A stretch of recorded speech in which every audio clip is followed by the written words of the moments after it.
Siyempre, na-surprise, nagulat din kami. Kasi siyempre 21 years old na siya, di ba? May sarili ng lakad yan, mas marami na siyang schedule sa amin. Mas madalas na lang na naiiwan kami sa bahay, naghahabulan, gano'n. Joke lang. So, nagulat din kami dun sa mga, like ako, dun sa mga nakita ko ngayong araw. Alam ko yung general, di ba? Yung mga nangyayari. Pero yung mga detalye, hindi namin alam. So parang, ganun pala yun. Tapos pag pinapakinggan mo yung lyrics ng kanta, soul pala yun. Laughing yun. Kala ko okay. So alam mo yung mga gano'n na parang, wala, ganun talaga. Eh kami bilang magulang, lalo na ako, hinahayaan ko siya na, ganun talaga ang buhay eh. Yung pain, pwede kang, i-prepare sa buhay mo para maging strong ka. So, mas maganda na daanan niya yung mga ganon. Pero importante, syempre, importante kapag bumagsak siya, kaya niya rin tumayo mag-isa. Kasi gano'n naman talaga dapat sa magulang, di ba? Pine-prepare mo yung anak mo na maging matapang mag-isa kapag wala ka na.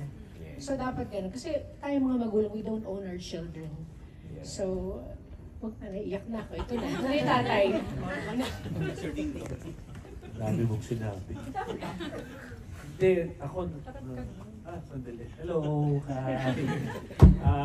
pinoprocess ko pa lahat kasi alam ko yung... actually, may mga alam ako pero hindi ko alam lahat. So maraming na-reveal sa akin ngayon.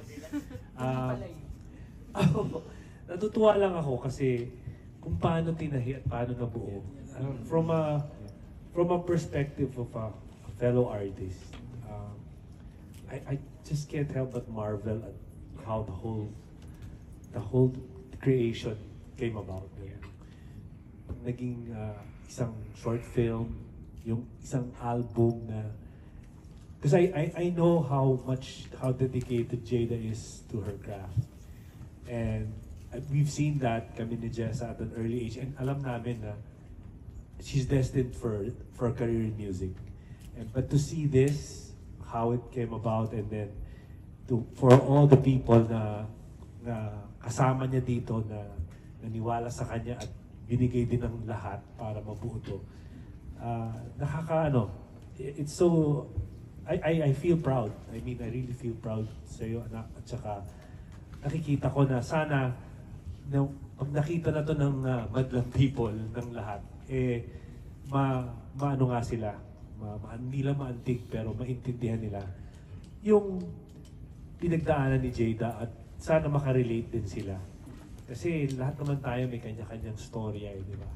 And alam ko maraming tao, siyempre ngayon sa mundo ng social media, mayroon kanya-kanyang kuro-kuro, opinion.